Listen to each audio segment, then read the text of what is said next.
বিএনপির কোনো রেকর্ড নাই কোনো আলেমকে বিএনপি জেলখানায় ঢুকিয়েছে, একটারও রেকর্ড নাই।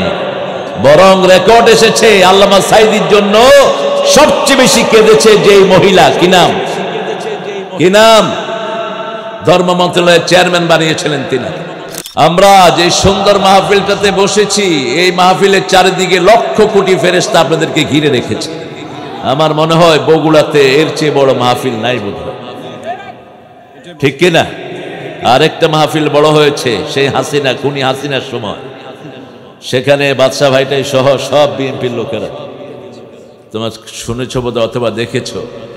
শেষে এসপি সাহেব ফোন করলেন যে মনোয়ার সাহেব আপনি তো বিএনপির প্রোগ্রাম করে ফেললেন। আমি বললাম তো আপনি স্টেজে আসলেন না কেন? তাহলে তো আওয়ামী লীগের প্রোগ্রাম হয়ে যেত। আপনারা শুধু তো আলেমদেরকে ধরার তালে থাকেন, আলেমদেরকে যন্ত্রণা দেওয়ার তালে ছিলেন সব সময়। যারা আলেমদের পিছনে লাগে আল্লাহ তাদেরকে জমিন থেকে নিশ্চিহ্ন করে দেয়, ঠিক কিনা?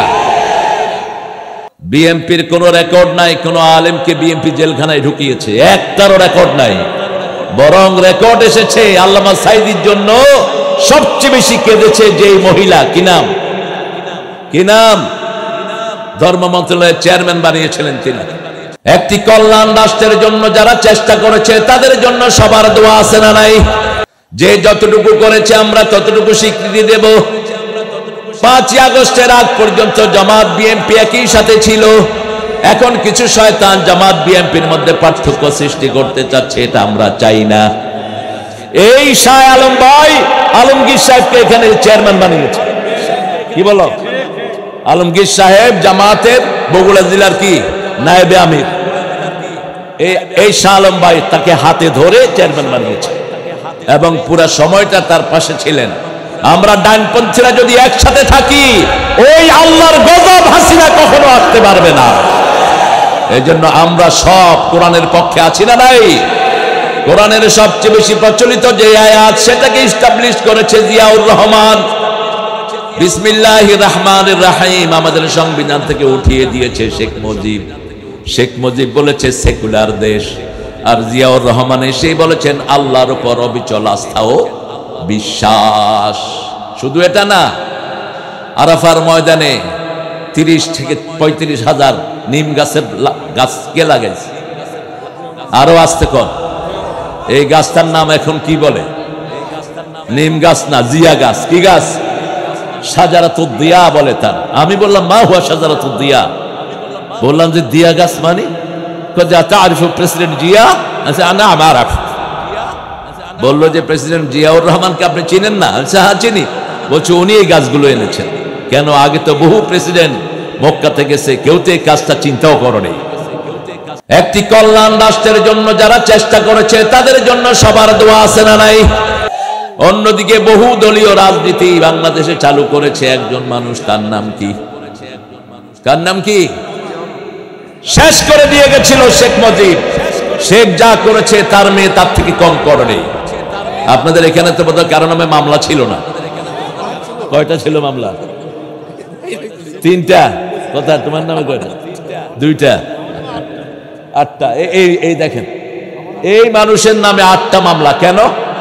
আর জামাতের শাহাদাত চাচার নামে বোধহয় মামলা নাই। আমি শাহ আলমের সবচেয়ে বেশি যেই গুণটা আমি দেখেছি, তিনি চান সবাইকে আগলে রাখতে। তিনি একা কিছু করতে চান না। তিনি চান শিবগঞ্জ আমাদের সবার, ঠিক না বাটি? সবাই যেন খেয়ে পরে বাঁচতে পারে। ইমামদের কথা তো কেউ চিন্তা করেনি। 120 জন ইমামকে এনে তিনি তাদের স্যালারি দেওয়া শুরু করলেন। তিনি তো এখনো কিছু পাননি। সেই জন্য আমরা যেন কোরআনের পক্ষে থাকতে পারি, আল্লাহ তৌফিক দান করুন। আমরা আল্লাহর জিকির করব। এখন জিকির কাকে বলে? আমাদের দেশের কিছু বন্ডরা বলেছে হুই হাই হলো জিকির। আবার কেউ বলে নিজের ইচ্ছা মতো জিকির বানিয়ে নেয়। আল্লাহ জবাব দিবেন এই কোরআনে। সূরা হিজরের 9 নম্বর আয়াত। জিকির কাকে বলে? আল্লাহ বলছেন ইন্না নাহনু নাযালনাল যিকরা ওয়া ইন্না লাহু লাহাফিজুন। কোরআনকে আমি জিকির করে নাজিল করেছি, এটা হেফাজতের দায়িত্ব নিয়েছেন কে? যারা কোরআন হেফাজত করবে তাদেরকে হেফাজত করে দিবেন কে? আমরা কোরআন হেফাজত করতে রাজি আছি তো? আছেন তো রাজি? হেফাজত মানি হলো কোরআন হেফাজত মানি হলো নামাজ হেফাজত। কোরআন হেফাজত মানি হলো ইসলামী আইন কানুন হেফাজত। কোরআন হেফাজত মানে হলো কোরআনের আইনগুলো হেফাজত, ঠিক না বাটি? কোরআন হেফাজত মানে হলো আল্লাহ রাব্বুল আলামিন বলছেন বিবির সাথে দুর্ব্যবহার করো না, আশিরুহুন্না বিল মারুফ, সবচেয়ে সুন্দর ব্যবহার পারিবারিক জীবনে বিবিকে দিবে। আপনি তুচ্ছ-তাচ্ছিল্য করলেন, আপনি কোরআনের আইন ভঙ্গ করলেন।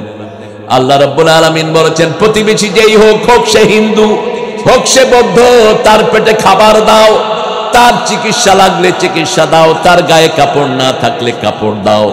মান আশবাআ নাফসাহু ওয়া জারুহু জা'আ লাইসা মুমিন।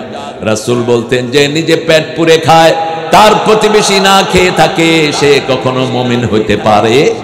আপনি মুমিনই না, আপনি কিসের ইবাদত করবেন?